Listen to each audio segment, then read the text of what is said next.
Good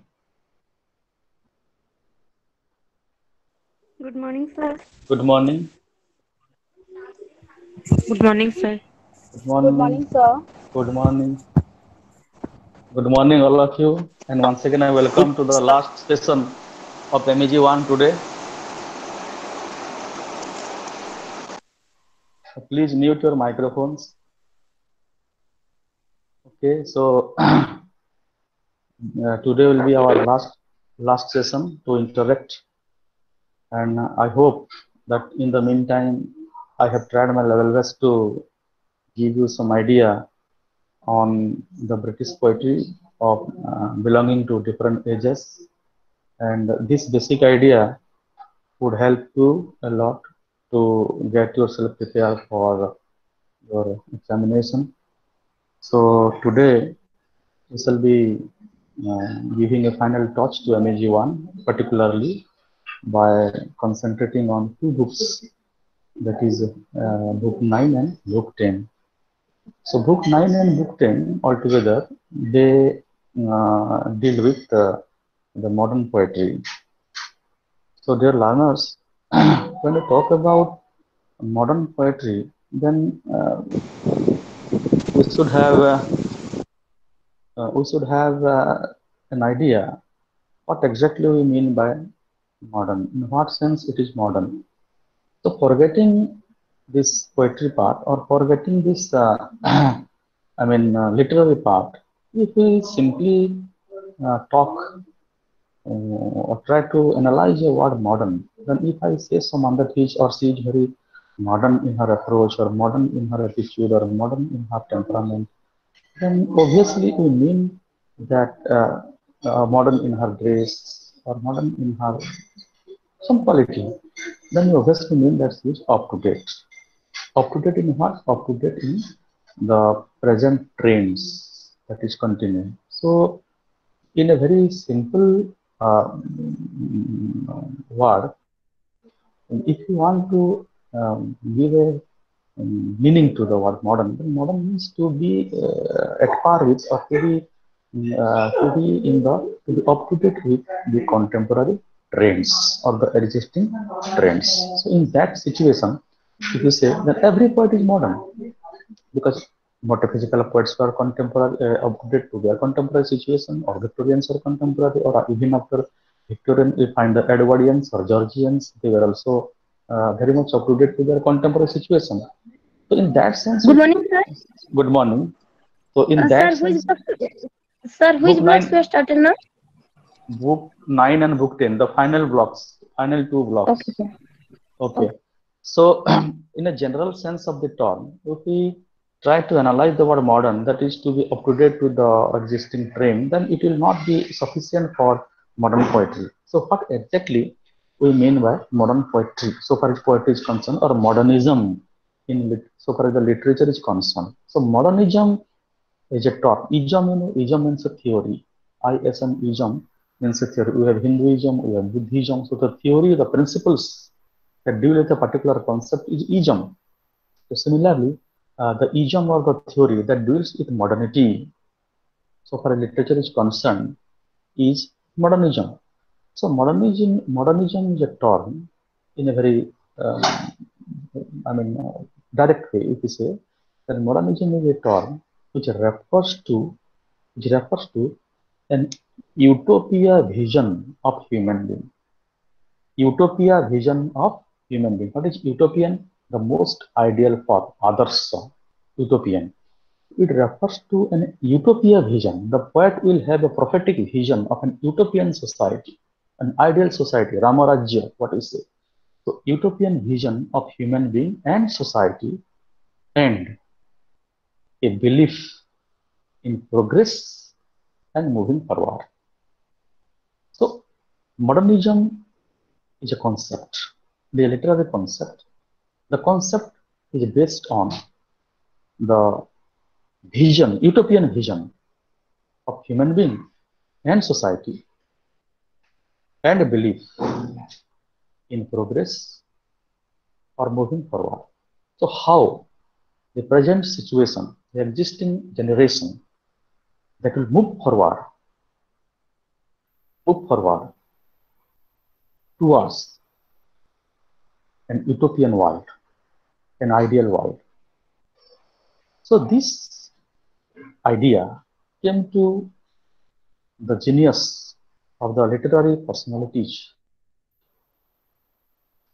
by or through the influence by an American neurologist, Sigmund Freud.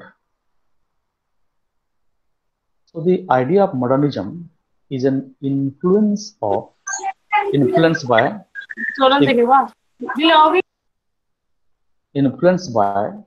Sigmund Hello, Freud. sir. Hello. Yes, yes. Sir, discussing in which book, sir? 9 and 10. I'm now beginning with 9. Sir, 9, modern and pre-modern, sir. postmodern, modern and postmodern. Yes, sir. Yes, thank you. So the idea of modernism was an influence.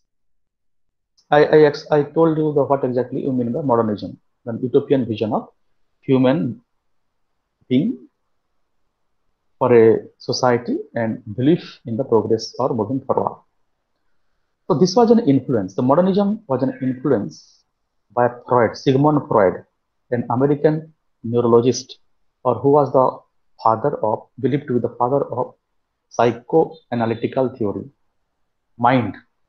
So for the first time, we find that psychoanalytical theory is paving its ground in the modern poetry. So Sigmund Freud, the American neurologist, whose life period is from 1856 to 1939, just at the beginning of the First World War. His theory influenced the world of intelligentsia, the world of the educated people, with a and it became a global movement with a new alignment of experience and values. How we experience we interact with the society or everything that is around us. So modernism believes in the self-consciousness through different stages. So this psychoanalytical behavior of a human being in response to the surrounding, in response to the atmosphere or the ambience or the society, whatever you may say, that broke the traditional ways of the writings of both poetry and prose or drama, particularly poetry and prose of the earlier centuries, 18th and 19th centuries. So what was this analysis of Sigmund Freud regarding the mind or the behavior of a person in relation to the modernism? That Sigmund Freud insisted upon the idea that human behavior is a result of the interaction. Human behavior is the result of the interaction among the three components, three component parts of the mind. When we respond towards something, so when we interact towards something, then our mind interacts with it in three different stages at different times. So the three distinct psychic apparatus of the human behavior are reflected through three stages of conscious, subconscious, and unconsciousness. Conscious when we are aware. Now we are taking the class, we are aware. Sometimes we become subconscious, partly in the physical world, partly involved in the mental world, thinking something, but at the same time aware of the situation. And at a deeper sense of thought, we are totally involved in a world when abstract ideas or ideas come into our mind, what we cannot express before others. That I think it appears odd, but that is reality. I think something very odd because that kind of odd idea comes into my mind in that unconscious stage. What we technically call id, ego, and superego. Id is the conscious state, id, ego is the subconscious state, and superego is the unconscious state. So, interaction with the world or interaction with the surrounding is always a matter of individualistic approach. So, obviously, in the modern poetry, in the modernism, we find there an individualistic approach or subjective approach, which is almost similar to that of romanticism, because the approach of romantic poetry was also individual or subjective. So in the modern poetry also, we find that subjective or individualism, but at the same time, this is different from them because it aims at an utopian perspective or utopian, vision of the poet. So obviously, when the poet thinks of an utopian vision or a kind of ideal vision, then he believes in abstract truth. Abstract truth. What is abstract truth? Abstract truth exists only for a short time, but it is a time of super creativity. When I think of a society where there will be no corruption, where there will be no murder, where there will be no violence, where there will be no rape, that I can think for a moment. But this abstract truth, when I compare it with the present situation, then I feel definitely disappointed. I feel disillusioned, and I feel definitely, I mean, that is mm, depressed in the modern situation. So anticipating or having a prophecy towards something and realizing the situation or the society in which you are living, there is a contrast. So, so the observation of the society by the modern poets, they are definitely a microscopic observation or an observation at the microscopic level.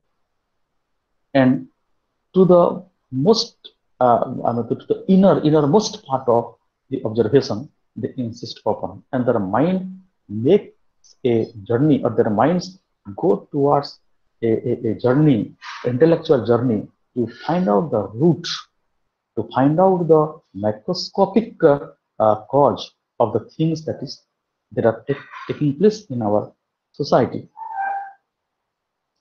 So this, the beginning of this modernism, of the beginning of the modern literary theory that takes place during the ending part of 19th century and the first part of 20th century, and it was definitely reflected in different poems of late 19th century, early part of 20th century, where there will be the First World War and all that we find, and all those things.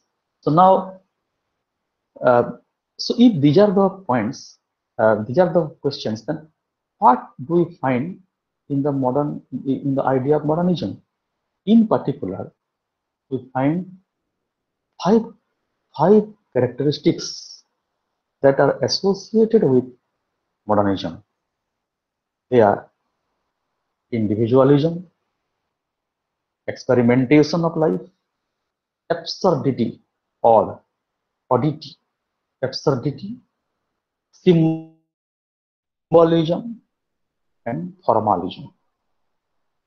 So symbolism, symbolic representation of idea to the artistic behavior was a major point in the modern poetry. I shall come to Hello, sir. that later on.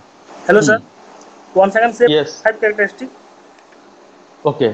The 5 characteristics are individualism, experimentation, individualism, subjectivity, experimentation based on the rational idea or scientific idea, the truth, then absurdity, some odd elements, some oddities of the society, which are truths, but they are not touched upon by the earlier poets. Then symbolism, use of symbols. We discussed in our first class symbol. Symbol means an object or is something which represents two values, what it is and what it is not. When you have a piece of red cloth and you sew it on the railway track, then it symbolizes danger. Red, which is symbol of danger, but at the same time, it is a piece of handkerchief with which you can wipe your, sweat. So double value. Okay, and the value differs from situation to situation. Then formalism. Formalism means conformity, obedience, or that is to abide by certain rules or that has been carried away from the earlier period. So that is formalism. Formality is the formalism. You can carry away the earlier tradition. These are the 5 characteristics. We shall discuss it later on. Now, at the same time, we can also come across another thought, that is postmodernism. Post means after, that is a PG, post graduation, after graduation. So postmodernism is after modernism. So we may call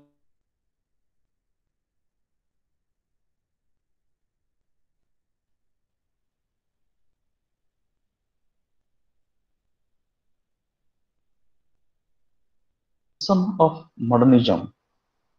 It is some way an extension of modernism in different perspective. So some modern principles, some modern points, some modern techniques, or some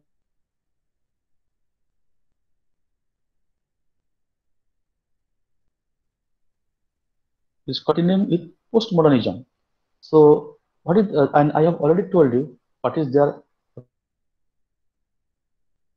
concept of modernism. But at the same time, there must be some differences or disparities within the modernism and postmodernism. So postmodernism developed in the mid-late 20th century, mid-late 20th century. So after modernism, we find there was a new theory that started during the mid-late 20th century across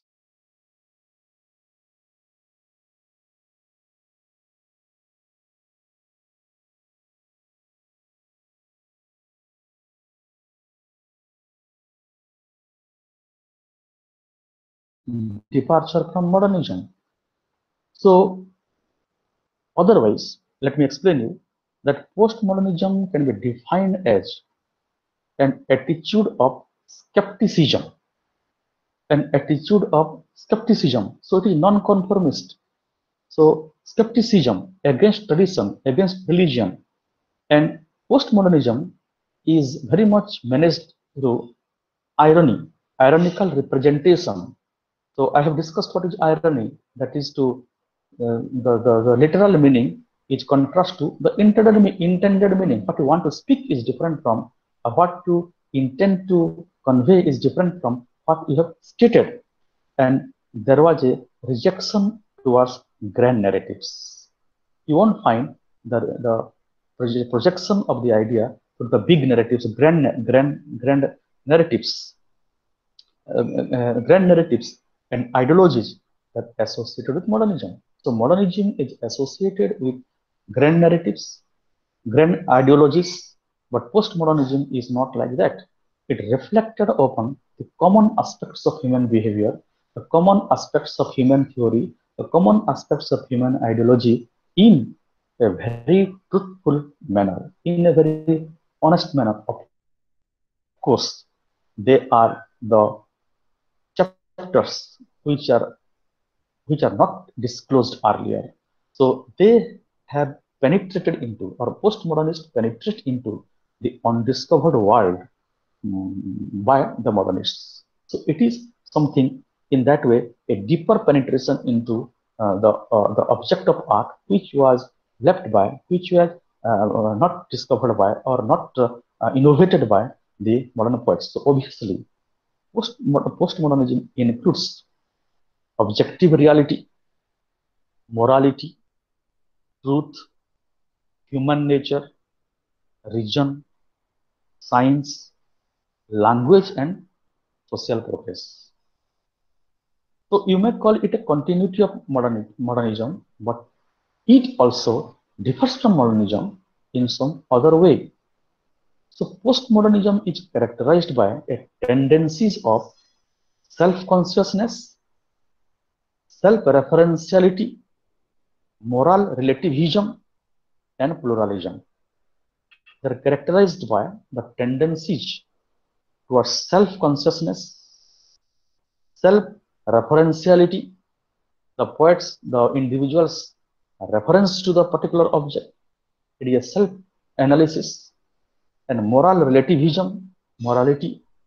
Morally, it is related and pluralism. I mean, we will be finding heterogeneity, multiplicity of ideas incorporated into a one. It is not based on a single subject matter. Rather, it is a conglomeration of, it is a juxtaposition of, or it is a combination of heterogeneous ideas with fragmented realities.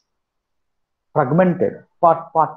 So many ideas are there. So to understand a poem which belongs to postmodern period is very difficult unless you have sufficient idea for its background. Why the poet is using this particular word? Yes, why this poet is using this particular phrase? Why that background and all that? In short, we can say it is again a micro approach in looking at a thing in an individual way. So these are some of the points which are related to the two terms modernism and postmodernism. Now we shall discuss them in book 9 and 10 as one under one banner, that is modern poetry. So when I have already told you that this word modern or modernism that yes. Sir, Hmm. modernism is the micro approach, no? Or Yes, postmodernism?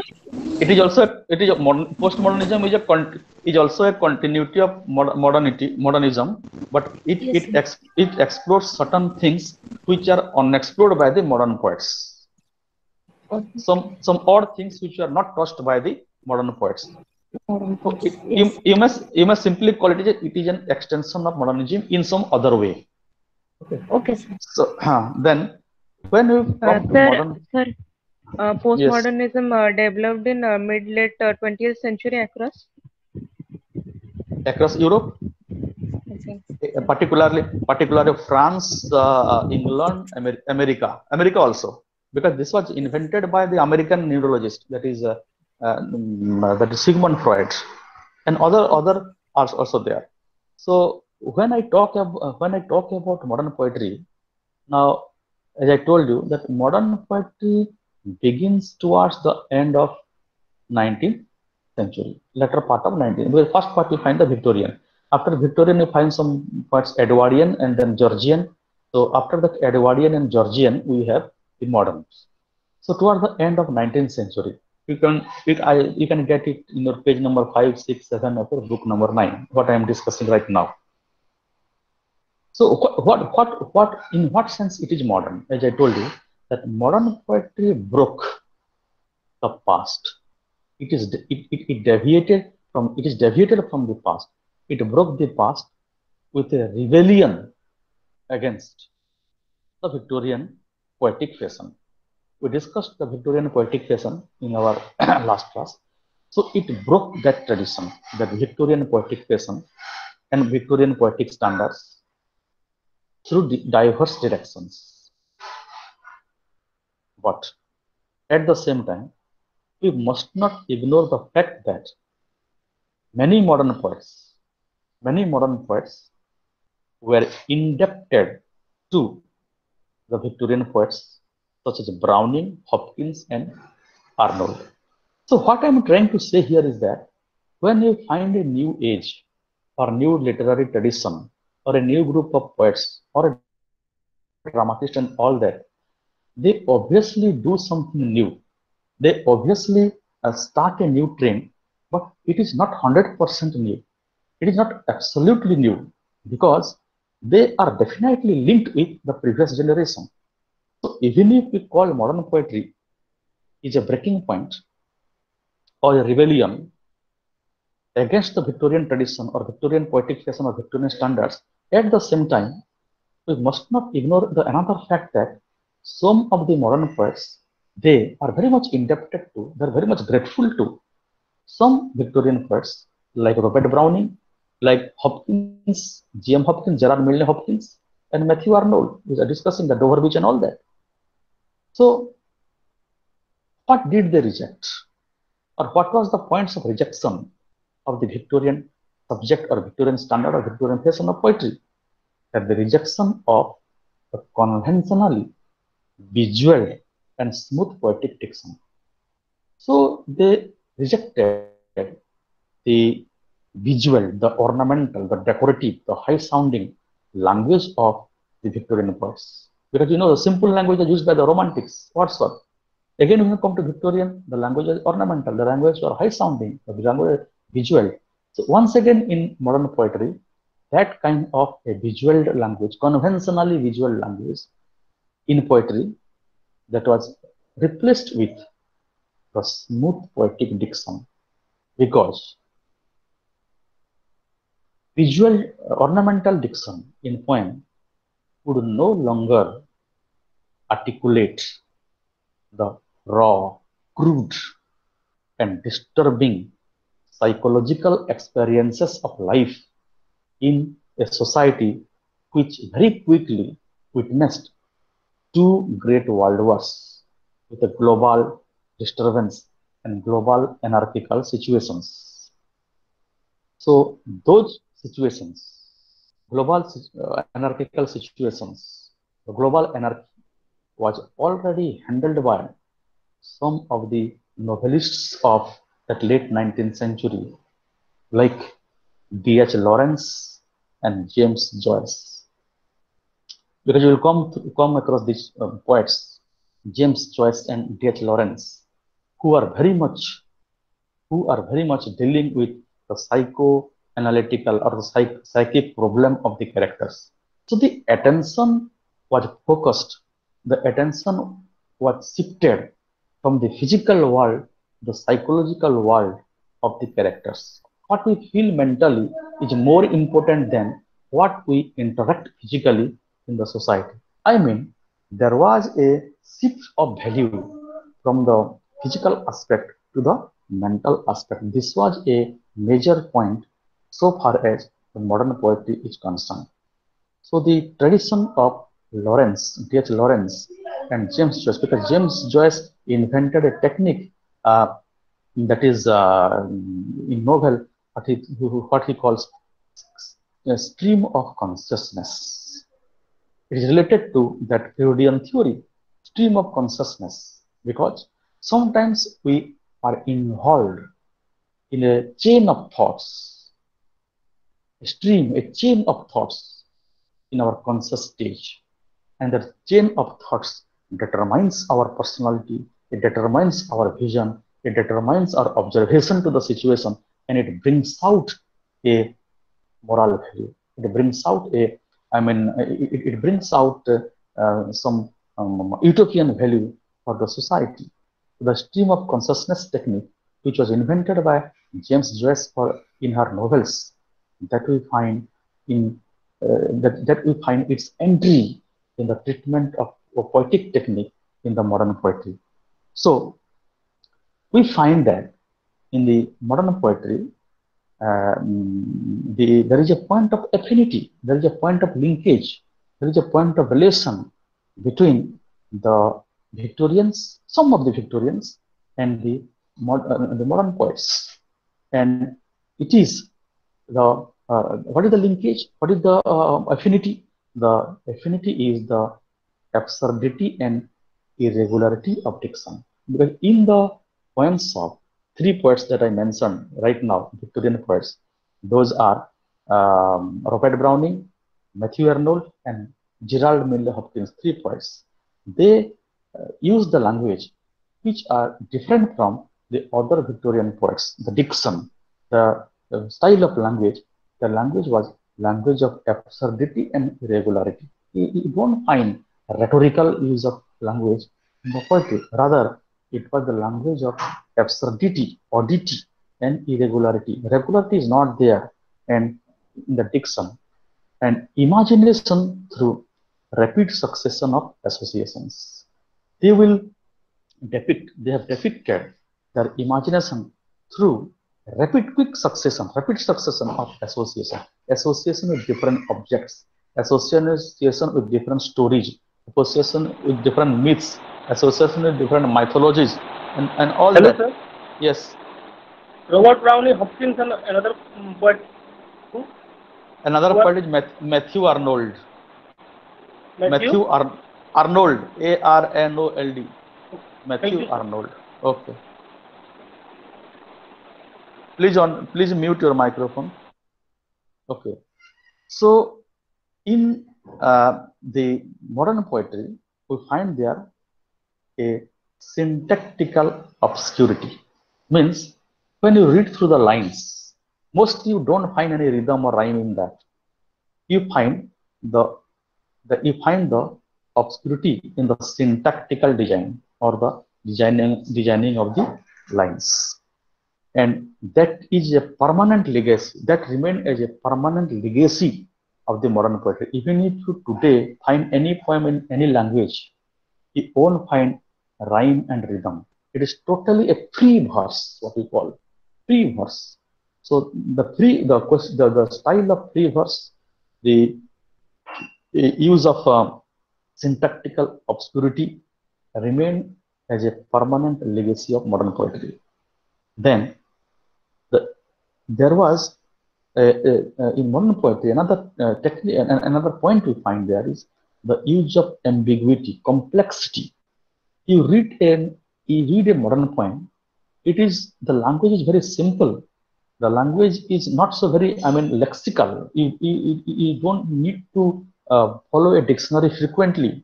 You may find a few words which are beyond your understanding, or it needs a lexical reference or dictionary reference. But the thought that lies in the poem, that is extremely ambiguous. And in every step, you find there was the shifting of tonalities. T-O-N-A-L-I-T-Y, tonality, singular, plural, tonalities. What is that tonalities?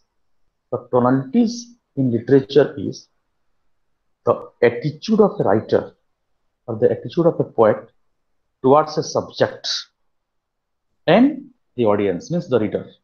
The attitude of a writer towards a subject and audience through the choice of words and viewpoint. The choice of words, proper words, and the viewpoints. What is your opinion to that point? So there is not a single viewpoint, or there is not a single subject in a modern poetry. You find always there the multiplicity of ideas, the heterogeneity in the subject matter is very much packed there as a literary artifact. So you would find there the frequent flash of daring imagination. Frequent flash of daring imagination. The imagination of the poet is not very, so easy, not very simple. It is totally different, odd.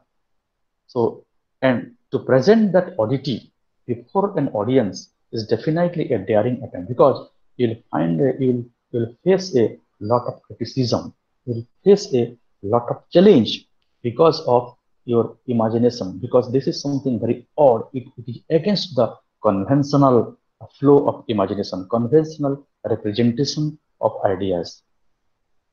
and the imagination are available with the onset or the unsettling juxtaposition of images.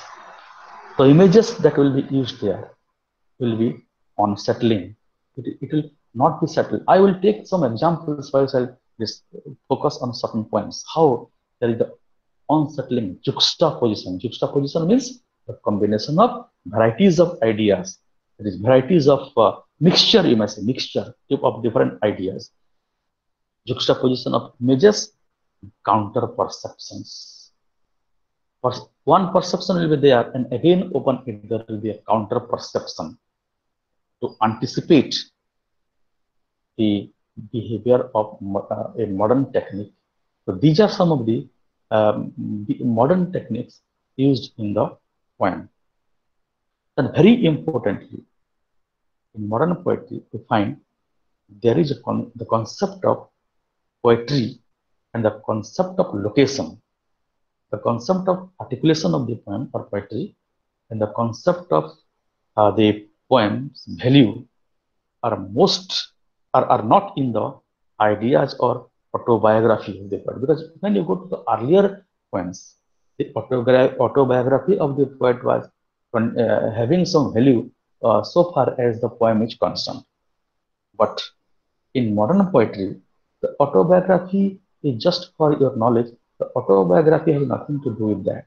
The important thing is that what at present, what the poet is innovating, what the poet is observing, or what is the location of the poem, or the subject of the poem, that is very important. The idea, not the idea of autobiography, but in the psychological process of creation in the poet's mind. I'm repeating it, that the concept of poetry and location of modern poems value are not in the ideas or autobiography, but in the psychological process of creation in the poet's mind. With what psychological process the poet has created the poem, that is important, not what is the influence of his biography. Because the modern poetry, as T.S. Eliot says, that in his particular T.S. Eliot, one of the modern poets, that he says in one of his works, that is Use of Poetry and Use of Criticism, written in 1933, Use of Poetry and Use of Criticism. The chapter that is Tradition and Individual Talent. T.S. Eliot has very clearly mentioned there that in the talent of an individual, especially the talent of a poet, is very much an outcome of the tradition in which he lives. And tradition means obviously it relates to the biography of the poet, but that tradition which influenced the biography of the poet is not important. The important thing is that how this idea, how this stock of knowledge in the mental stuff of the poet is being utilized in the observation of the society to present the images of the society for the prophetic vision of an utopian world, that is important. So while interacting with the present society, the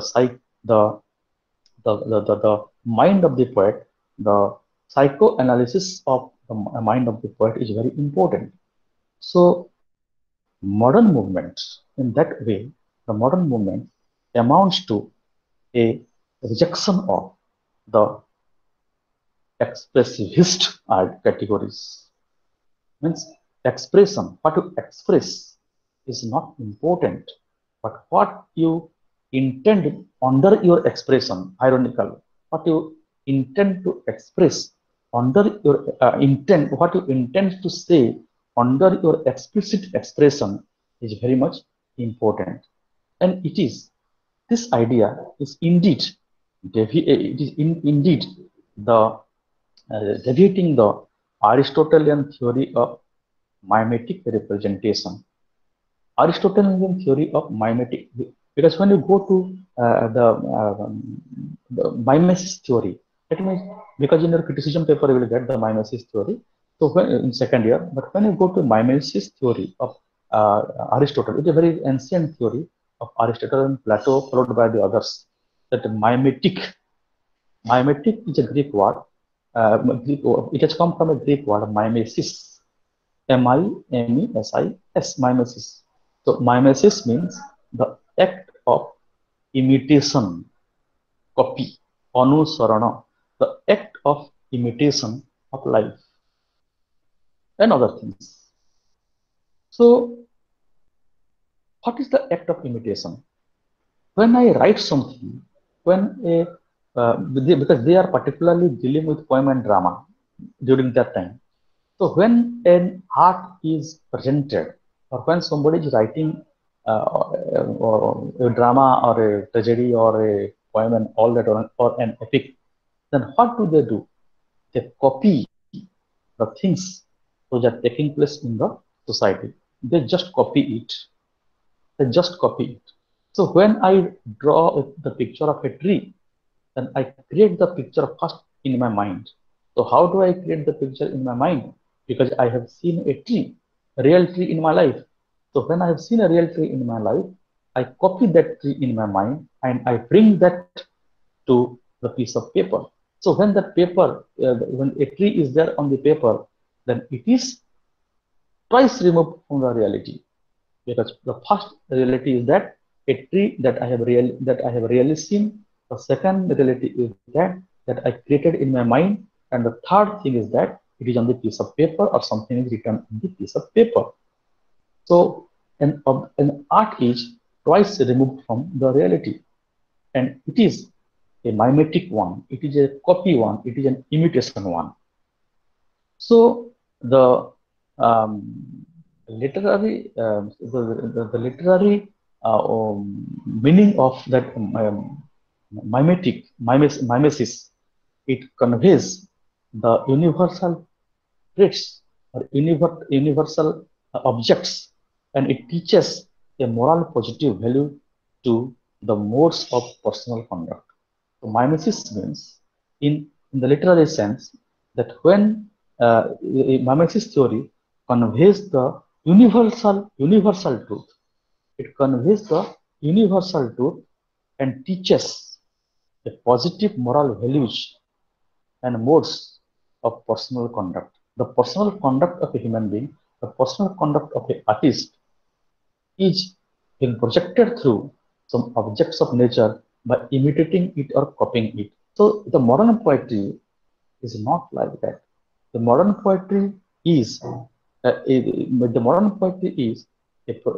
production of the anti-Aristotelian theory of mimesis representation, because the poets, they looked at the real world, but they evaluated the real world through their mental abilities, through a mental analysis. And that mental analysis of the poet, the microscopic analysis of the poet, in a very different way, which had not been attempted by anybody earlier. That is the greatness of the modern poet. So, so we find here the modern poets are very much different from the traditional poets, like the Victorians and all that, in some respect. And the modern poets, consciousness was the storehouse of heterogeneity, tiring from the obscurity, promoting to a new vision of life with the accumulated experience that he gathers around him. Then, one more important feature of modern poetry is that emphasis on, importance on economical description and clinical self-observation. Emphasis on economical description. The description will be not lengthy. the description will be not explanatory. The description will be very much economic, shortcut. And in that shortcut description, economical description, you find he makes a very clinical, minute observation of the things, of the matter, of the situations, whatever he is dealing with. Because the subjectivity in a modern poem, the individuality in a modern poem, that is purely, so you don't find that one modern poet following the trends of the other, because they are exclusive in their approach to literature, and they are very much typical in the treatment of subject matter. So all the poets retain a different quality, a unique quality of their clinical observation, minute observation, microscopic observation of the society, microscopic observation of the social scenario that they interact. So the effect of the World War, the effect of the First World War is also an important point to move modern poetry in a different direction. So three things I would touch upon as the most important technical factors to make modern poetry a unique one. Those are like the use of imagism, symbolism, impressionism. Use of imagism, symbolism, and impressionism. Ism, I have told you that ism is the theory. So in the previous class, first class probably, I had discussed image and symbol. How image is a word picture. So imagism, the theory of imagism means it is an early 20th century movement in English and American poetry. Concept of imagism is an early 20th century movement in English and American poetry. So imagism is the clarity of impression. Clarity of impression through use of images. You will use an image, you will use a word picture, and you will create. Hello. Yes. Sir, were there any new genres of literature that were developed in modernism? Yes, definitely, because they are the parts of modernism. Imagism, Sir, no, symbolism. I wanted to know that what are the what the basic development of types of literature, like the new genres. Were there some genres that were created new in the modern period? New type of literature that I'm discussing. Yes, Use yes. of use of imagism, use of symbolism, use of impressionism. Okay. Okay. So imagism is an early 20th century movement, literary movement, particularly in English poetry and American poetry.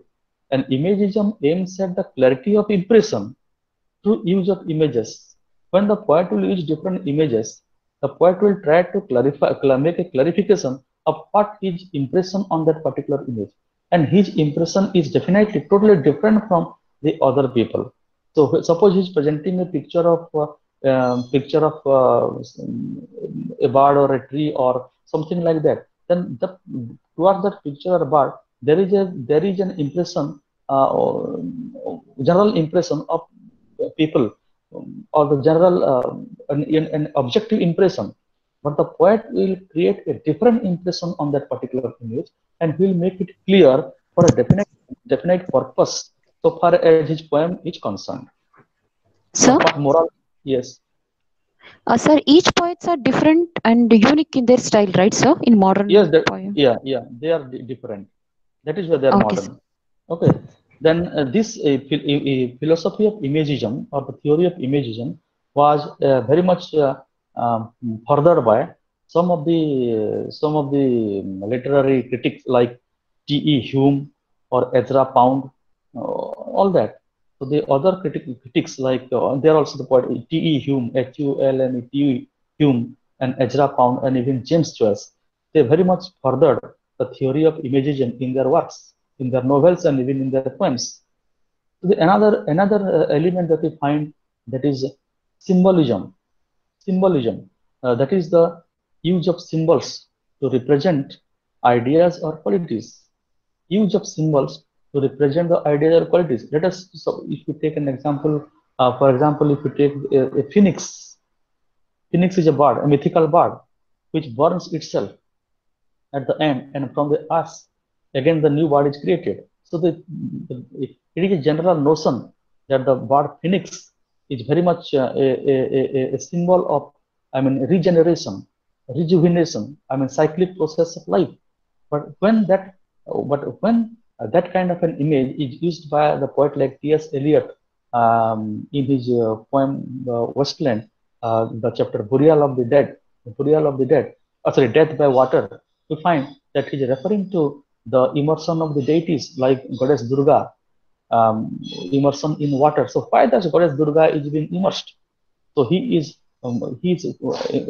using that symbol of the immersion, that the Goddess Durga is immersed there, because in the next year again you'll find the new goddess with the goddess will come with a new form.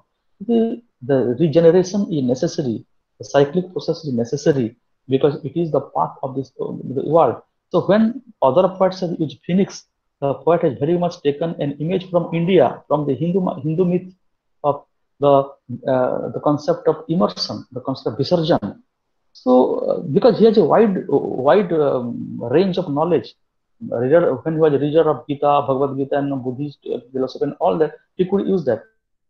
So a modern poetry is having an heterogeneous ideas, and they use symbols of different varieties with the uniqueness of their action. They usually won't follow what is normally followed by the people. They have some uniqueness to create their own symbolic meanings or own symbolic interpretations to express the mystical ideas, mystical emotions, state of mind, or the social affair and all that, and the activities of the common the modern human beings. So we can also it's a kind of indirect suggestion to express the mystical ideas, to express the emotional ideas, to sometimes to express the even state of mind. So similarly, the one more element that we find here is impressionism. Impressionism. So impressionism is it is actually a development in the late 19th century in France and Belgium by some artists like that is Malar Mector. So in that impressionism, they define that impressionism is it is to capture a feeling or experience rather than to achieve accurate depiction. You find some paintings which are very much absurd, which are very much odd. So when you look at the paintings, normally you cannot find, if you look at the painting of a Michelangelo or Leonardo da Vinci, no problem is there. But when you look at a modern picture, modern painting, you find the poet has created the picture with certain impression. So it is very difficult to enter into the impression of the poet or to get an accurate description or accurate depiction what the poet intends to reflect there. So the impressionism means that you will develop a kind of attitude, you develop a kind of impression towards a certain object, towards a certain painting, towards a certain subject matter that the poet dealing with. So actually the movement is associated with paintings, but it has been migrated to literature by the modern poets. And impressionism is definitely it is reflecting on the unsettling experiences of a poet on a particular projection of his literary craftsmanship. So the impression of the poet is transmitted to the reader, transmitted to the audience through the proper understanding or proper chemistry between the reader and the poet. So it is our duty now, or it is very important for the reader to find out with what impression the poet has made this articulation, or the poet has presented this kind of a situation under under impressionism.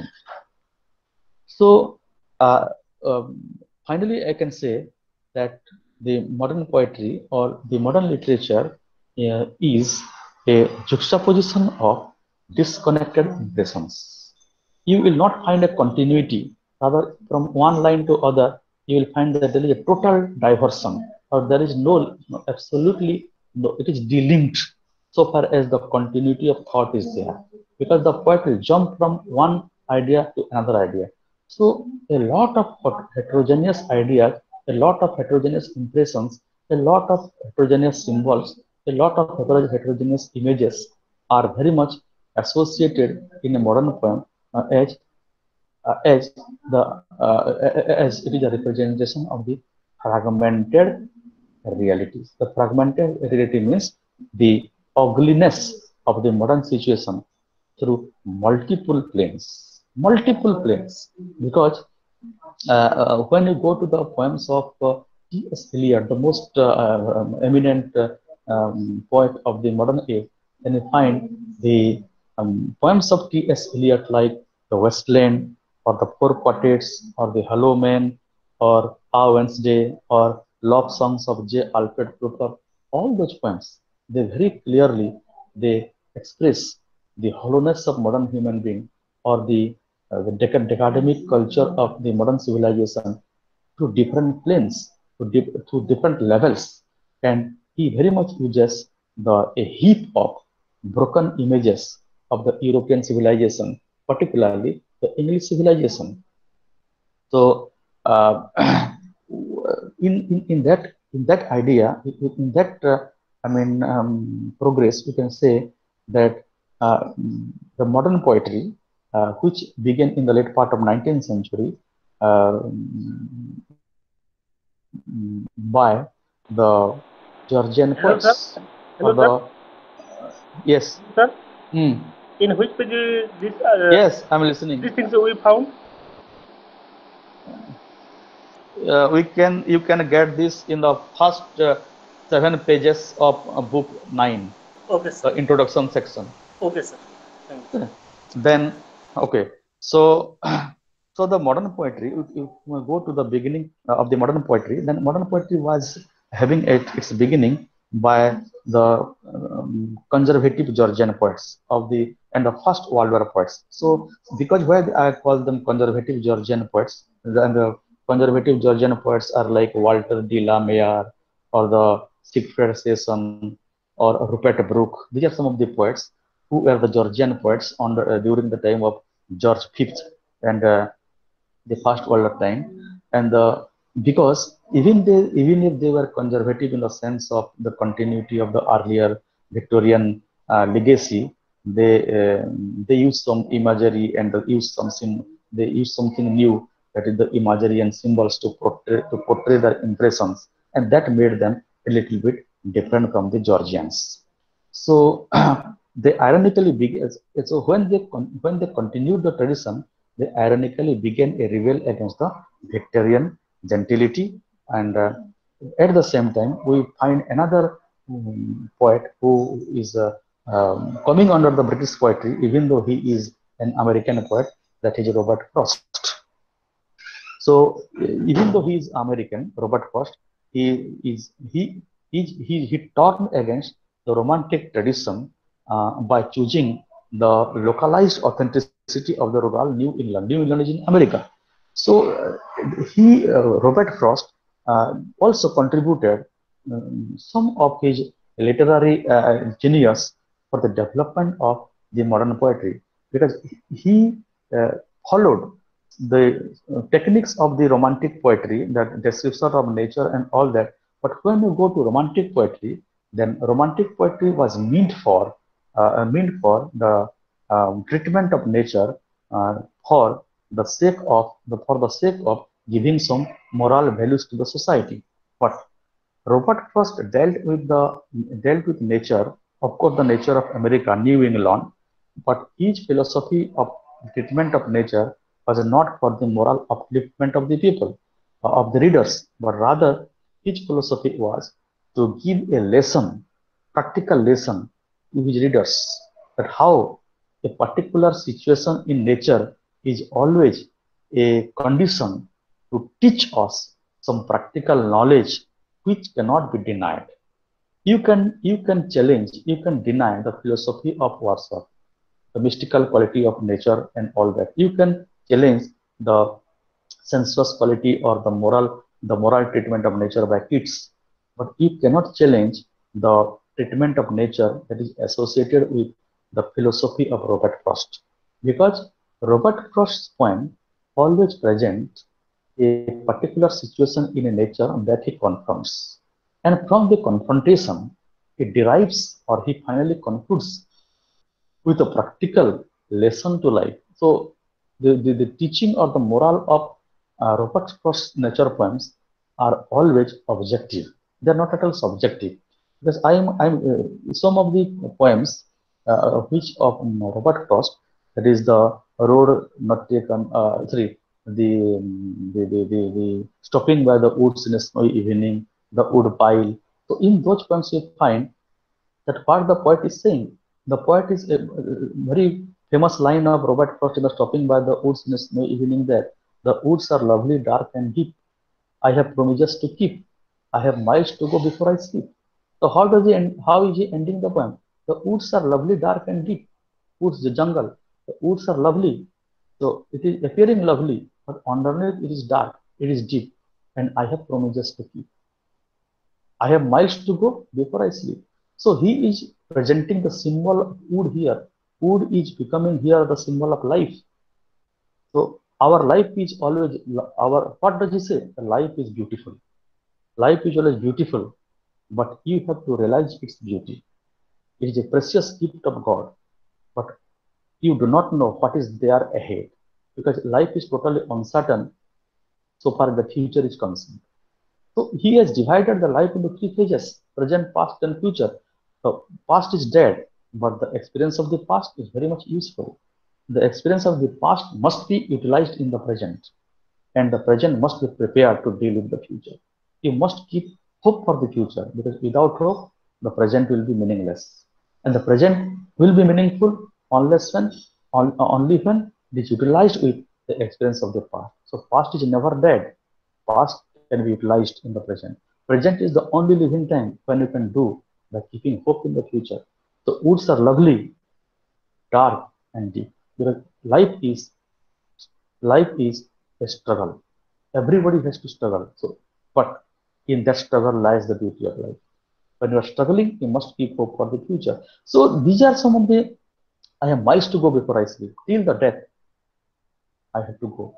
So the interpretation of the poem, the interpretation of nature, a particular situation in nature is always giving an objective idea, not for moral upliftment, but it is for the, practical truth or objective truth. So the treatment of nature in the modern poetry, early modern poetry, so far as Robert Frost is concerned, choosing a particular natural situation from the New England, that is, he develops a philosophy of nature. So this is the newness so far the modern poetry is concerned. So they have treated, some of the poets have treated the earlier trends. They have taken the earlier trends, but with a new dimension, with their individual treatment, and that is unchallenged. Then the use of the spoken language instead of using the ornamental diction of the poem has been admired as unmistakable element of modern literature. Use of prosaic language, use of spoken language has been admired as the unmistakable trait of modern literature. And some other poets, they exposed the naked reality of the dehumanized violence of the First World War. The trauma of the First World War were expressed by some of the poets who had really experienced it. They are called the war poets, because they were the direct witness of the war. They were involved in the First World War as soldiers or they were in the army. they were called the trench poets, like Wilfred Owen, Siegfried Sassoon, and Isaac Rosenberg. The Wilfred Owen's poem, Strange Meeting, is depicting the violence of the First World War. Siegfried Sassoon's The Memoir or The Haunting Man, these poems are again presenting the Holocaust created by the Second World War, which immediately gave rise to again a global war anarchy to begin the Second World War. Similarly, Isaac Rosenberg's The Troop Ship, the poem like Marching or The Break the Day in the New Train, they very much focused on the violent picture of the society during the First World War, and at the same time there was a decadence of cultural value, decadence of moral value, decadence of religious values, decadence of ethical values in the modern society. The society was going towards different direction, insisting upon the materialistic prosperity, materialistic value. How modern human being was getting demoralized, decultured, and all that. They wanted to expose it through their poems. So war poetry, you may say, that prepared the ground of modern poetry in 1920s. So for the continuity of modern poetry, or for the prosperity of modern poetry, we can put the responsibility, we can put the credit on two gentlemen, that is Ezra Pound and T.S. Eliot. Ezra Pound and T.S. Eliot, you can get it in your page number 9 of book 9. Ezra Pound and T.S. Eliot. That modern poetry that was characterized by a prodigious appetite for assimilating the disparate and fragmentary experiences of a complex and heterogeneous civilization. They focused on the point that modernist poetry was characterized by a prodigious appetite for assimilating the disparate and fragmentary experiences of a complex and heterogeneous civilization. They included formalism, aestheticism, impressionism, symbolism, imagism. They are all combined to produce a modernist mode. That was the evaluation of Ezra Pound and T.S. Eliot.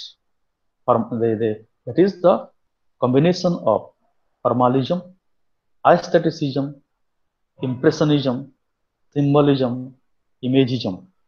So the American poet Ezra Pound, he insisted on clarity, precision, concision, economy of language, and in his works like that is Exaltations or Hughes Lane in Malmesbury or Rhapsodies, in all these work he has very much made clear that poetry must be well written in prose style.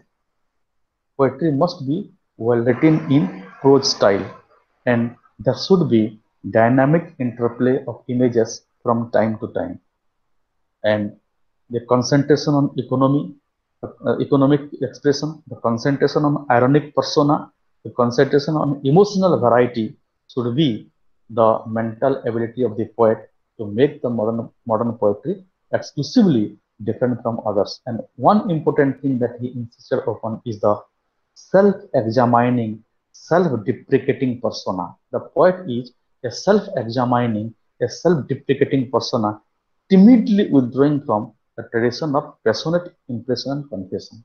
He should be deviated from the confession, the tradition, and that is convention.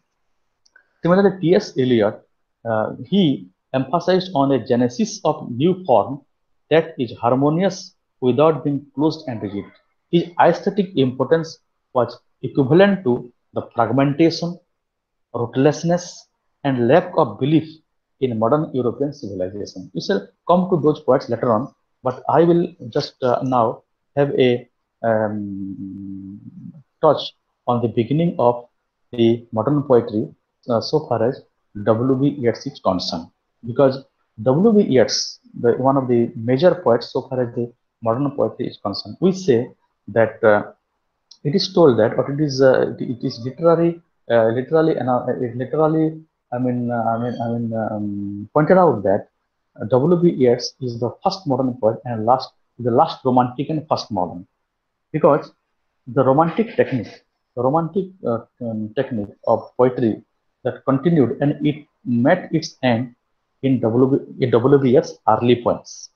And that same W.B. Yeats, who was an Irish poet basically from Ireland, he developed a new train, and his train um, laid the foundation stone for the modern poetry.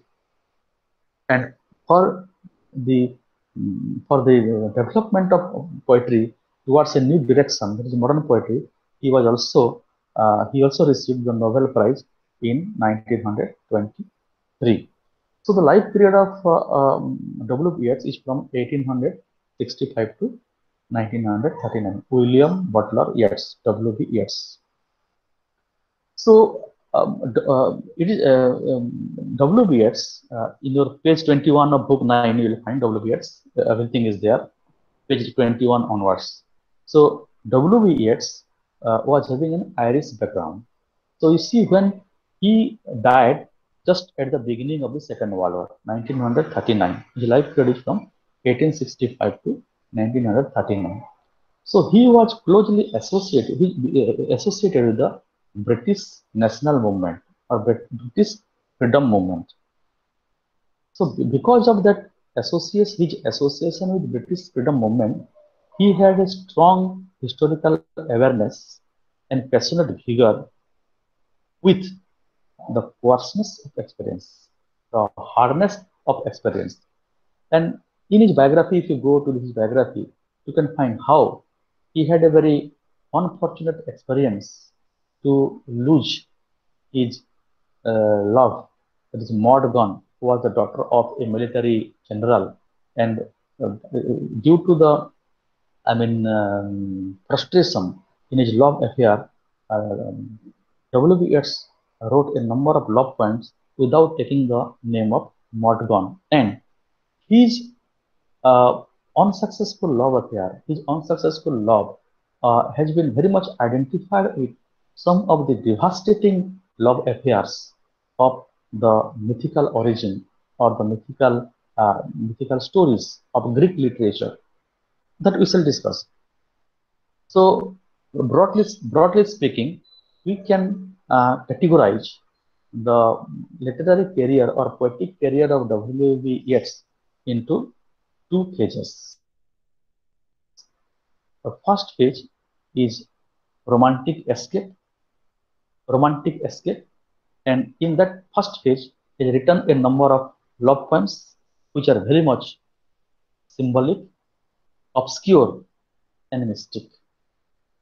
So, treatment of love in the poem of W.B. Yeats is very much modern in approach because of the three reasons: use of symbolism, it was symbolic, it was obscure in diction, obscure in thought, obscure in style, and some mystical qualities are very much associated with the unfulfilled love of W.B. Yeats. The personal elements are being reflected here through an universal treatment.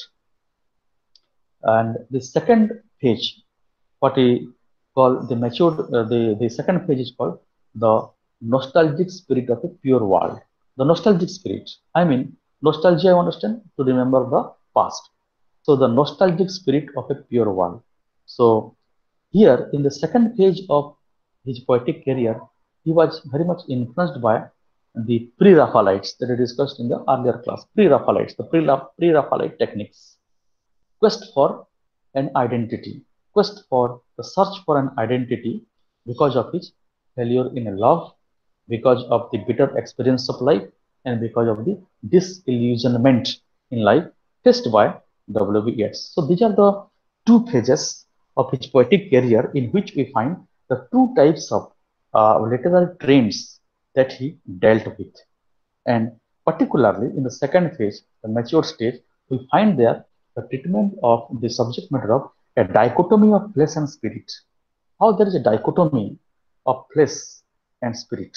The meanings of flesh, the body, physical world, and spirit, the spiritual world. He has made a dichotomy. He has made a very much comparison and contrast between these two words. And to understand the poems of W.B. Yeats, you can get a chapter there in your page number 21 of your book 9, that which very much gives us a background to understand the poems of W.B. Yeats, that is the doctrine of mask, moon, and gyre. It is very important so far as W.B. Yeats is concerned. The doctrine of mask, moon, and gyre. There are three things that are used as symbols in W.B. Yeats. That mask, you know, that we put on our face. It is so when we put a mask on our face, normally speaking, how mask, the concept of mask is very much a symbolic, a symbolic articulation in the poems of W.B. Yeats that we find here. As that mask, when you put on a mask, then we maintain an artificiality. We want to hide your identity, but behind your mask, the real face exists. So, mask represent a split self, a split level of consciousness, a split self, divided self, because what we project or what we appear, how we appear is different from what we are in reality or what we really are. So W.B. Yeats has presented the personality of an individual or the situation of an individual or the happenings of the things taking place in the life of an individual or his treatment toward the society is like a mask. What he feels within is different from what he articulates before others. So mask, the use of mask, the word mask used here in the poems of W.B. Yeats as a form of split self. That what I recently told you, the flesh and spirit, the physical self and the spiritual self. How a dichotomy between them is necessary, because unless you attain the spiritual, unless you have the spiritual attainment, you cannot have the renunciation, mukti of that. But the modern society is marching towards a situation where it is very difficult to find the renunciation. So the modern self, the modern human being wants for renunciation through the flesh, to attain the spirit. So mask has always been used here in the poem of W.B. Yeats to represent, to symbolize a split self. Similarly, these are the recurrent images you find in the poems of W.B. Yeats.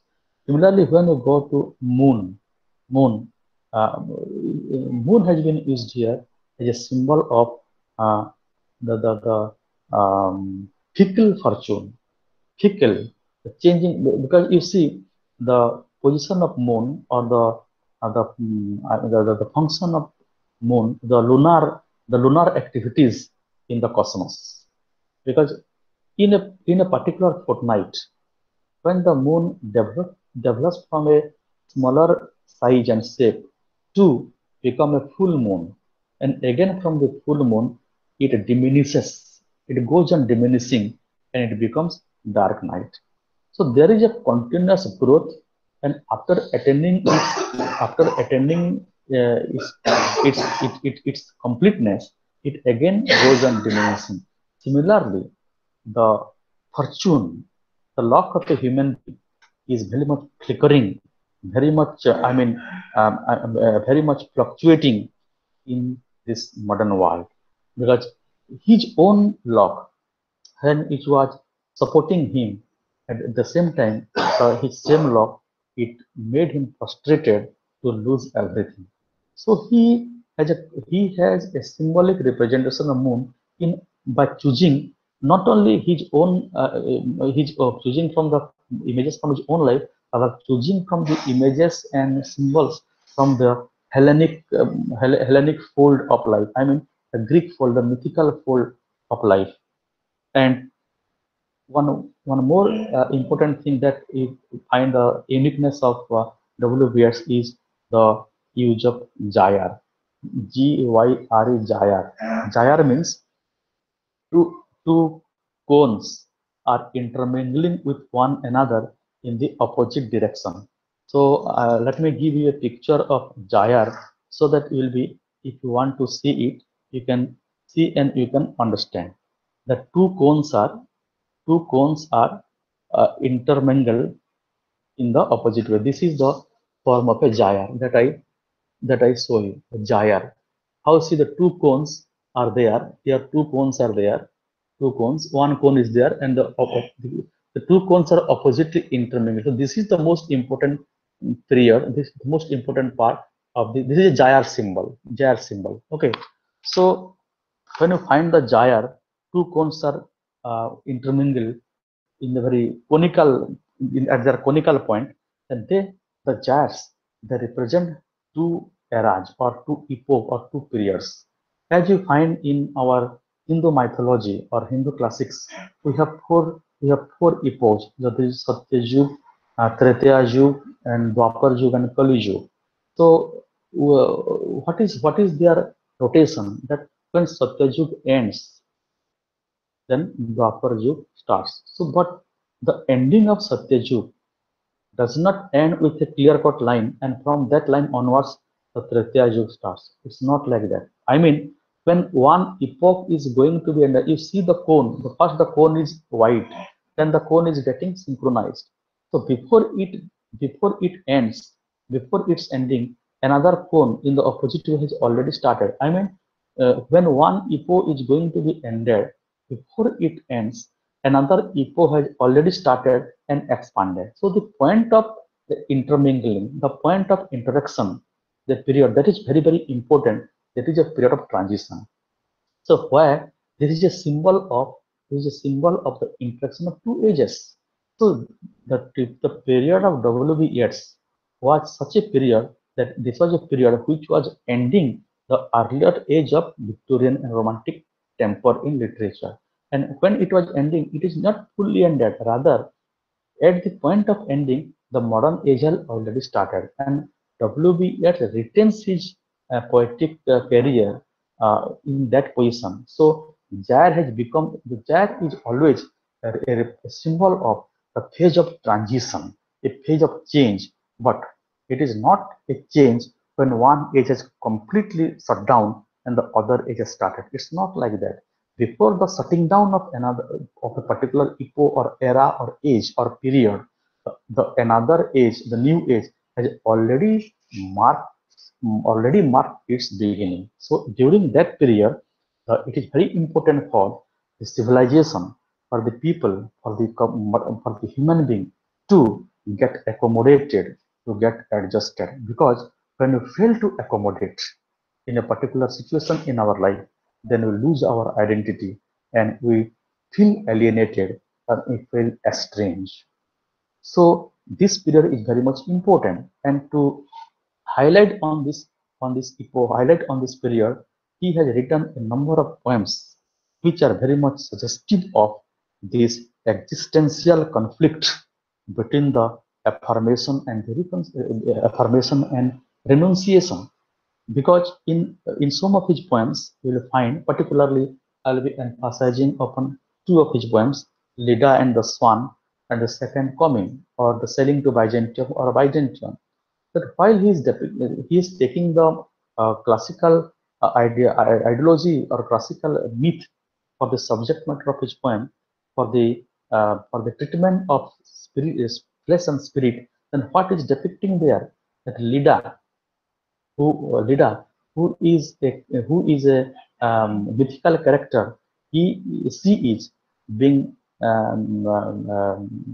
she was so beautiful that she was she attracted the attention of the king of gods Zeus in Greek mythology. So when Zeus wanted to have a communion, wanted to have a physical union with Leda, then Zeus came in disguise of a swan, Hangsa swan. So when Leda was taking a bath in a pool, then that swan raped Leda. So that lady was violently raped by a non-human creature, and the effect of that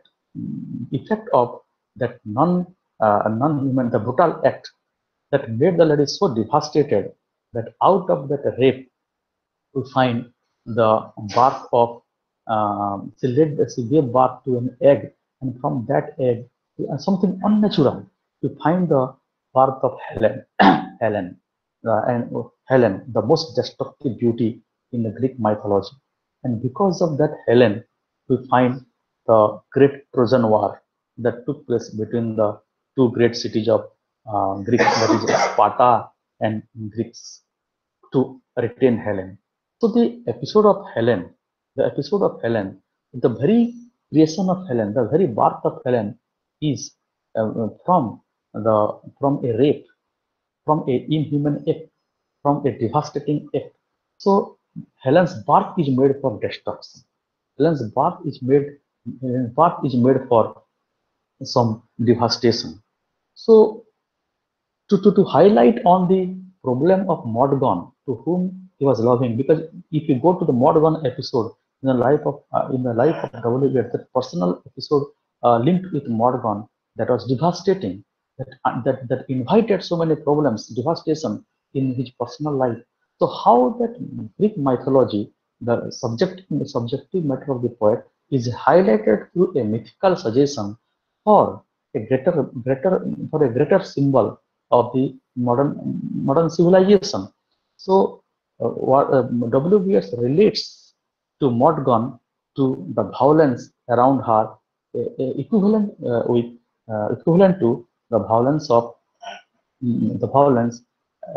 happened for the background of the birth of Helen. Similarly, in the second coming, the poem Second Coming, we find here when a group of pilgrims are going to Byzantium, Jerusalem, the birthplace of Jesus Christ. They are going through Egypt. They are going through the vast desert of Egypt, and there they look at the Sphinx. So the image of Sphinx, the symbol of Sphinx, that WBX is used here to represent the anti-Christian culture or the pagan culture, because WBX himself was a Christian. The Christ is believed to be the savior of mankind. But when the arrival of Jesus Christ in this society was to save the mankind, but in the modern century, the value of Christianity has gone to such an extent that the man has been totally divided. Sir, Yes, sir, please repeat again the first poem. Leda and the Swan. Yes, sir. Leda and the Swan is based on the classical mythology or Greek mythology, in And which second one, Leda. Yes, second one. second one is the second coming. The second coming. So in Leda and the Swan, the poet is referring to the mythical concept of the birth of Helen. The birth of Helen was the cause for a great war, Trojan War, between the two great civilizations, that is Sparta and Greeks, to retain Helen, and the two of the civilizations were destroyed. So the birth of Helen was made for destruction. So how that birth for Helen took place? It took place from a rape to Leda, a lady, by the king of gods, that is Zeus. When Leda was taking bath in a pool or a pond, that the beauty of that lady attracted king of gods Zeus, and Zeus appeared there in the form of a swan, and he raped violently. He violently destructed the chastity, the purity of that lady, and out of that violent attack, the consequence was Helen. So this kind of a bar is made for destruction.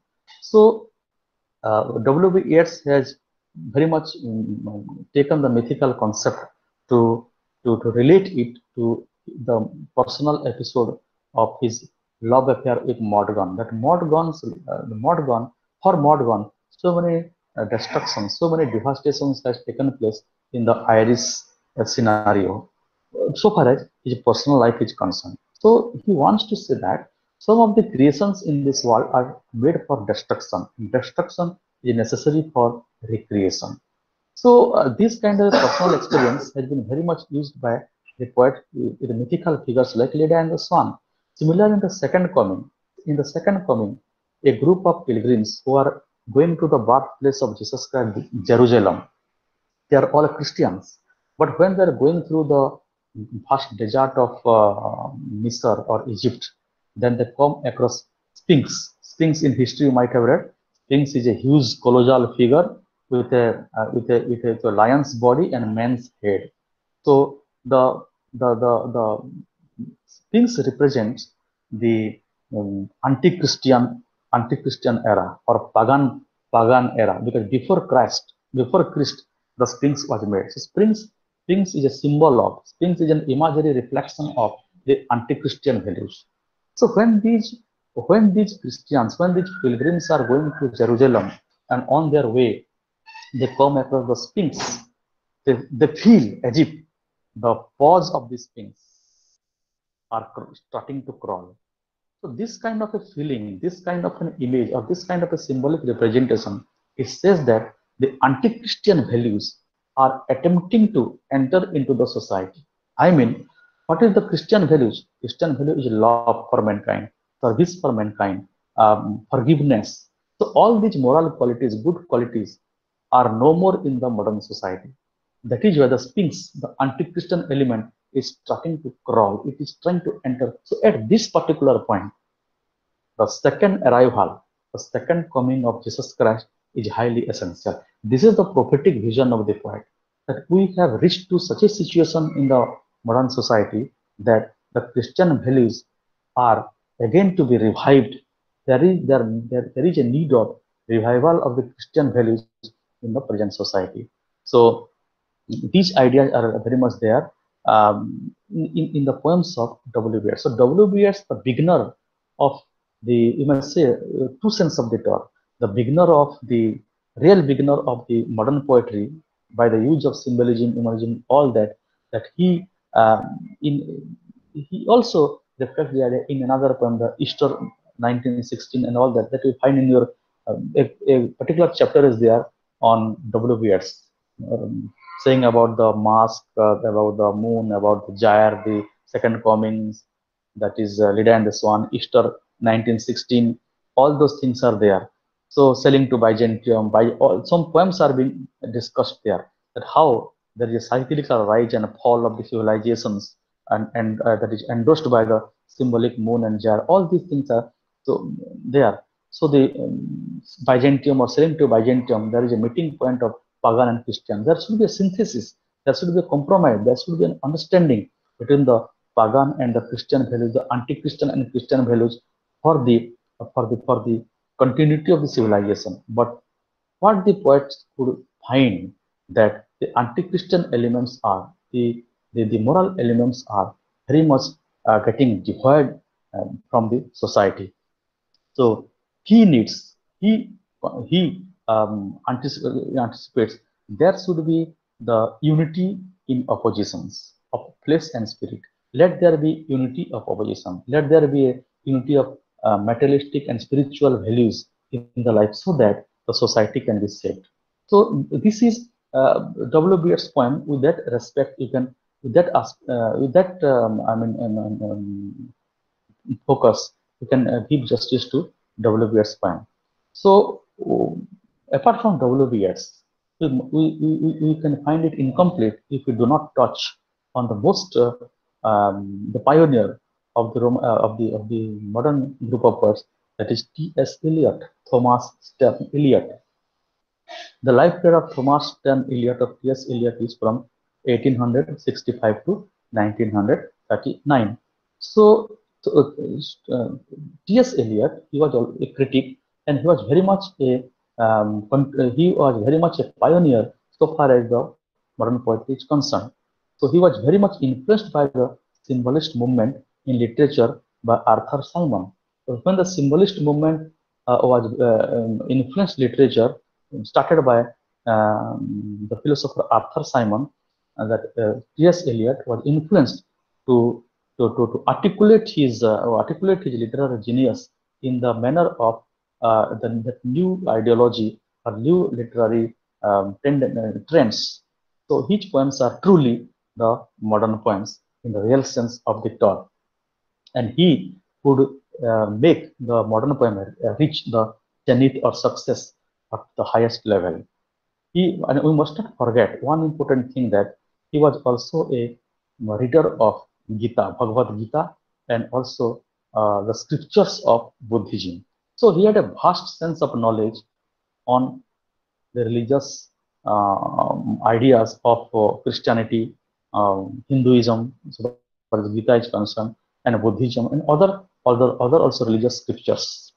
But primarily, it deals with the concept of disillusionment, disillusionment, depression of modern life. So he highlights on the decademic, he highlights on the ugly picture of modern life, how modern man has become a picture of Holocaust. It become a picture of devastation. He lives in a society having no value. So I will be touching upon one poem which is very much available to you in your probably book number book number 9. The last part, you'll be finding that some of the poem is very clearly given there with explanation. You must go through it, because you can get a question on that. The question, the Westland. So as we know that T.S. Eliot has written a number of poems which actually are very much the milestones of modern poetry. The poems are like Westland. Sir, page number? Page number? I'm giving you the page number. Page number is from 49 onwards. No, book 9. 49 onwards. Okay. So even though he has written a number of poems like Hollow Man, Four Quartets, Owen's Day, Love Songs of J.R.P. Plucker, and etc., we find here he is very much famous, or he is typically remembered in the world of English literature for his most important poem, that is The Westland, written in 1921. And West, W-A-S-T-E, West, means something unproductive, useless, poda bhui, barren land. Nothing, no life is possible out of that. So he has used this title for his poem by considering the modern society and the behavior of the modern people as a wasteland, because there is no hope, there is no possibility of the creation of any or the production of any moral values in the society so far as the modern attitude of life is concerned. So the poet is projecting heterogeneous ideas and many heap of broken images with a lot of references to different mythics, to different civilization, to different classical ideologies. So the poem has several levels. So far as the title Westland is concerned, you can say that it is the wasteland of religion, where there are but no water. Religious values are defunct. It can be a wasteland of spirit, where all moral springs have dried up. Moral values have dried up. It can also be a wasteland of reproductive instincts. Because if you go to the theory in our Indian classical theory is Manu concept, Manu theory. Similarly, in Western concept of theory, you can find that the purpose of union between male and female, it is the ideal interpretation of man-woman relationship. The purpose of union between a male and a female aims at only reproduction or procreation. I mean, sex is never ideally thought to be a source of pleasure. It may provide pleasure, but pleasure is not its basic aim. The basic aim is procreation. So without the thought of procreation, without the idea of reproduction, if men and women are involved in the glamorous art of sexual congress, then it is deviating the moral function of that man-woman relationship. So Westland, the entire modern society, Westland, in that sense, has become a Westland. Modern society has become a Westland because here the physical instinct, sex, has become a means of physical satisfaction rather than a source of regeneration. Okay, so these are the three levels of presenting Westland, presentation of Westland by W.E.S. That Westland of religion, because there are no religious values, it has been dried up. Westland of spirit, because all moral springs have dried up. Westland of reproductive instinct, because sex has become a means of pleasure for the modern human being. So to interpret this meaning, the moral devaluation, the spiritual devaluation, the sexual devaluation, the physical three level: moral devaluation, physical devaluation, spiritual devaluation. No productivity is there. The modern society has been personally interpreted by T.S. Eliot in 5 sections of each poem. The 5 sections are very nicely written with a lot of images from myths, from traditions, from civilizations, and all that. The 5 sections are the burial of the dead in page number 49 of book 9, the burial of the dead. Then the second section is a game of chess, page number 54, book 9. The fire sermon, page number 64. The fourth section is death by water. I was just discussing it. Death by water, page number 68 of book 9.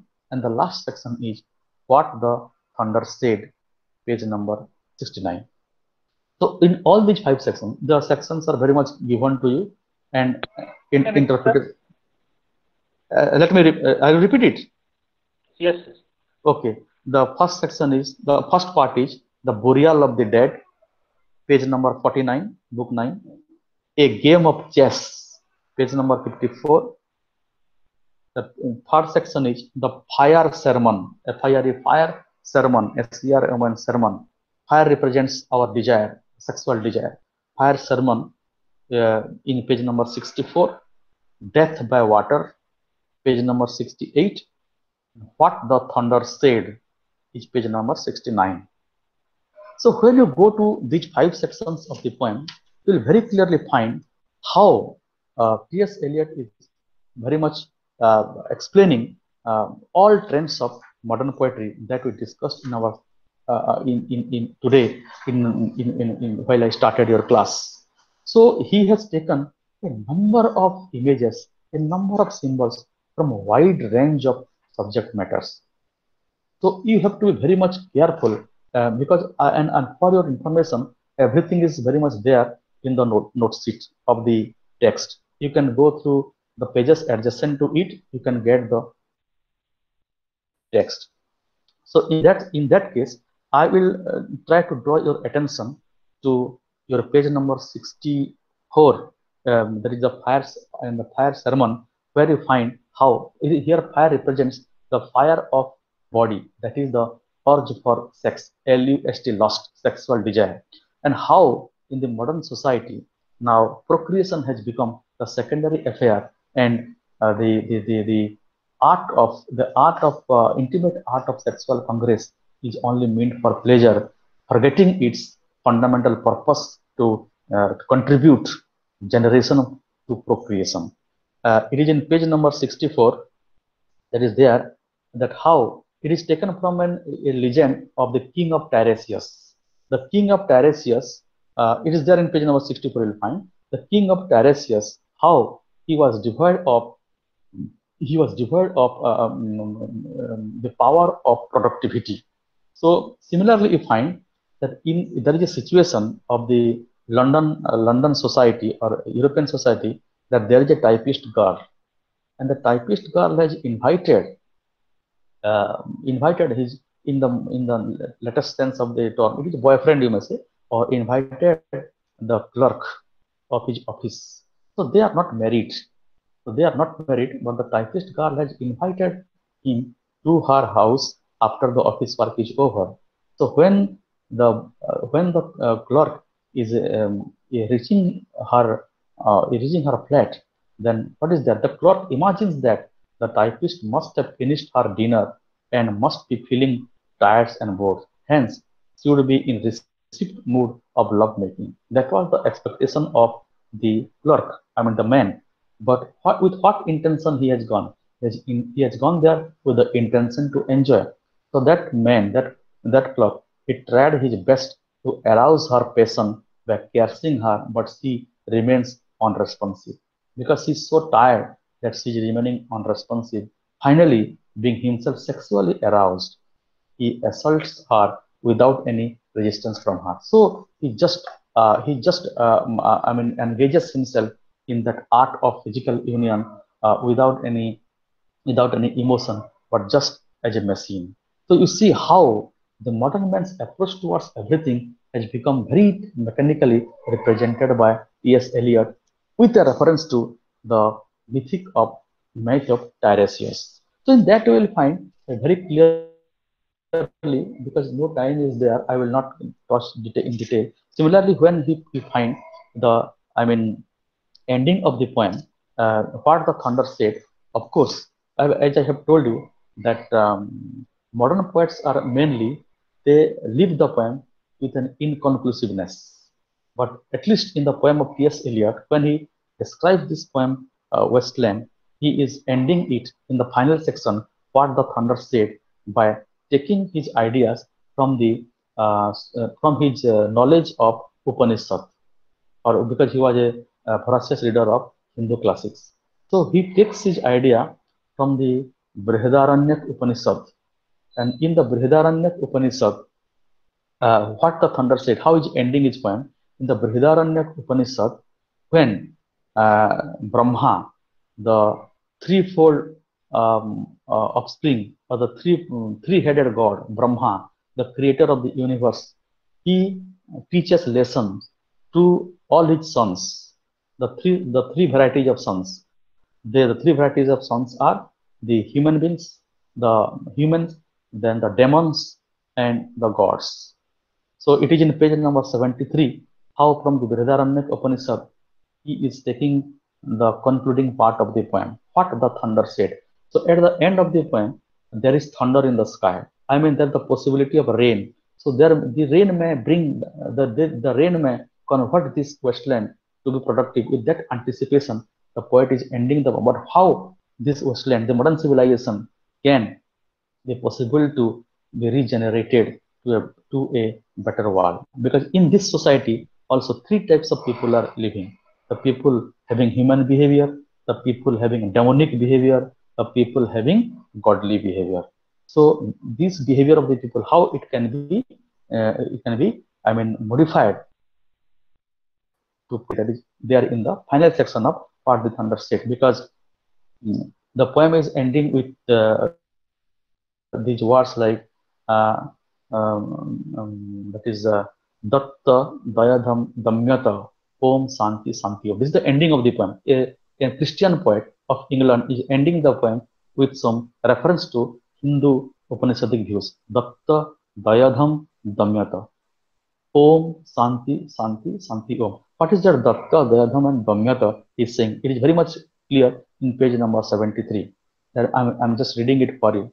The threefold offspring of Brahma, the creator in Hindu mythology, example, the man, the god, and demons, approach him after finishing their formal education. So all of them, they reached to their father Brahma and said, Father, now our education is finished. What is your order? What is your advice? What is your suggestion towards us? And Brahma said, the only sound that came out from the mouth of Brahma, from three mouths of Brahma, for the three groups of people, is da. Only one syllable, da. And they interpret it according to their separate ways of thinking. What is the meaning of that da? So he says, datta, for the datta, for the dayadham, for the damyata. So the Sanskrit words, and they interpret according to their own separate. The man, the human being, interpret it as datta.